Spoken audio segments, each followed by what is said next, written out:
Ukrainian forces are defending against an invasion on three sides by a Russian military that is bigger, better armed and steeped in recent combat experience from Syria's civil war.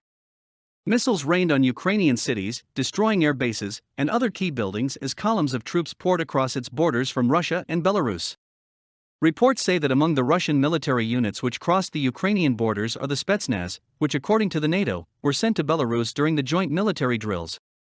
They have carried out missions during wartime as well as peace, in emergencies across the world. What is the Spetsnaz force? To understand the origin of the sophisticated special military unit, it's important to know about the Glavnoy Razvedavatelnoy Upravlenie, or GRU, Russia's military intelligence service. The GRU outlasted the KGB when the Soviet Union collapsed in 1991, and many Western powers fear that it is flourishing today. The GRU, which according to Encyclopaedia Britannica now stands for the Main Intelligence Directorate, has been blamed for the Salisbury nerve agent attack on 2018. Apart from agents, this military intelligence unit also has its own commando unit called the Spetsnaz. Its mission is to conduct reconnaissance and sabotage. The Spetsnaz were very active during the Soviet time, and even spearheaded the invasion in Afghanistan in 1979, according to the BBC. The commando unit was formed in 1949. The word Spetsnaz translates as special designation, and is applied to elite military unit in Russia. Total strength. According to the BBC, the commandos in the Spetsnaz special unit number between 1,500 and 2,000. The unit is controlled by the Federal Security Service.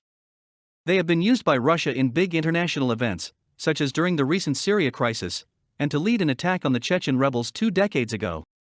They were active during the Cold War too, as an airborne battlefield reconnaissance force, operating deep behind enemy lines. Specialist role. After the collapse of the Soviet Union, the Spetsnaz soldiers were recruited for a range of security and counter-terrorist roles. One of the Spetsnaz units, known as Vega, specializes in dealing with nuclear incidents. Another one called Fakel or Torch is skilled in dealing with hostage situation. Selection and training.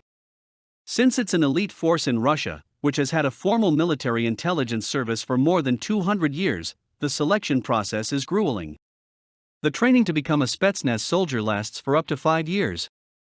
The induction process itself is brutal and goes on for 5 months, according to information available on some Russia websites. The reports say that these recruits are often handpicked from other military units, and are usually those who show signs of toughness of character. This past week, it's rumored that a pilot known as the Ghost of Kiev defeated 6 Russian aircraft before being shot down and killed. If true, this makes him the first fighter ace of the 21st century. His efforts, and those of pilots like him, have thus far unexpectedly denied Russia air superiority over Ukraine's skies.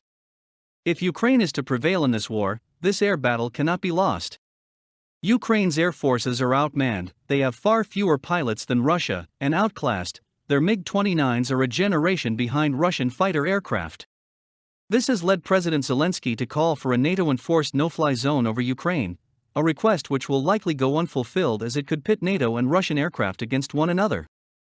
However, there is a way to give Zelensky the air power he needs without pitting NATO aircraft against Russian ones, and it's something the US has done in the past. In the early days of the Second World War, before the US had committed to fight in Europe and the Pacific, the Lend-Lease Act allowed us to arm our allies, such as the British and the Chinese, while not becoming an active party to the war. American military pilots and ground crews were granted leaves of absence from their units to serve in squadrons like the Flying Tigers in China and in the Eagle squadrons of the Royal Air Force. Indeed, some of America's greatest fighter aces from the Second World War, pilots like Marine Major Gregory "Pappy" Boyington, scored their first kills flying aircraft that didn't have U.S. markings. The efforts of these 100-plus volunteer pilots helped hold back the tide of Axis aggression in theaters of war as far-flung as the Japanese invasion of China and the Battle of Britain during the earliest, most fraught days of that war. Despite its heroic initial resistance, the Ukrainian military finds itself in a precarious position. Although NATO member nations have begun to discuss the transfer of dozens of planes to the Ukrainian air forces, when it comes to denying Russia air superiority, aircraft are only part of the equation. Anti-air systems like Stinger missiles, as well as command and control, also play an essential role, but no air strategy can succeed without a healthy roster of pilots. This past weekend, as negotiations around aircraft began, President Zelensky announced the formation of an international brigade to fight in Ukraine. This program, which allows foreigners with military experience to enlist in Ukraine's territorial defense forces, is a wise move. However, NATO member nations should expand that effort. They should help Zelensky take it one step further by working with his defense ministry to create a program within their respective air forces that would grant pilots from NATO countries leaves of absence to fly in Ukraine. Precedence abounds for such a program, not only in the Second World War, but also the First, in which the Lafayette Escadrille, a squadron of American pilots, flew for years in France before the US formally entered the war in 1917. However, the greatest precedence for such a program might be in Russia's current aggression toward Ukraine. When Russia first invaded Ukraine, in 2014, and seized the Crimean Peninsula, it did so with its little green men. These soldiers wore no markings on their uniforms. They claimed no affiliation with the Russian Federation. And they masqueraded as self-defense groups. Only later, after Russia's successful annexation of the Crimea, did the Kremlin concede they were members of Russian airborne and Spetsnaz units. Provoking a nuclear-armed Russia and a seemingly unhinged Putin is certainly a concern worth weighing, but a flight exchange program plays Russia's strategy of little green men back at it, except in this case it will be the little blue men of the free world who will take to the skies over Ukraine. Additionally, these volunteer pilots would fly aircraft with Ukrainian markings and should be granted dual Ukrainian citizenship so that in the event they are shot down, the political fallout is mitigated. A downed Ukrainian pilot flying a Ukrainian aircraft is a lesser cause for outrage, particularly given Russia's behavior of the past week, than a NATO aircraft flying the same mission.